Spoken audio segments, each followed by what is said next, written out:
एक छोटे से गांव में बरसों पहले एक चुड़ैल रहती थी। वो अकेली और गुस्सैल थी और गांव के लोग उससे डरते थे। किंवदंती थी कि पूर्णिमा की रात को वो गांव में घूमती है और जो भी उसके रास्ते में आता है उसे शाप देती है।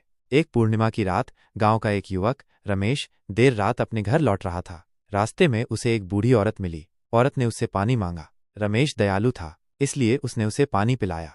पानी पीने के बाद बूढ़ी औरत मुस्कुराई। उसकी मुस्कान भयानक थी, उसकी आंखें चमक रही थीं और उसके दांत नुकीले थे। रमेश डर गया। वो समझ गया कि ये बूढ़ी औरत कोई और नहीं बल्कि वही चुड़ैल है जिसके बारे में गांव में कहानियां प्रचलित थीं। चुड़ैल ने रमेश को शाप दिया। उसने कहा कि अब से वो हर पूर्णिमा की रात को एक भेड़िए में बदल जाएगा। रमेश डर के मारे कांपने लगा। अगली पूर्णिमा की रात को रमेश सचमुच एक भेड़िए में बदल गया। वो गांव में इधर उधर दौड़ा, डरा हुआ और भ्रमित। गांव के लोगों ने उसे देखा और डर गए। उन्होंने उसे पत्थर मारे और भगा दिया। रमेश हर पूर्णिमा की रात को भेड़िए में बदलता रहा। वह अकेला और दुखी था। उसे नहीं पता था कि इस शाप को कैसे तोड़ा जाए।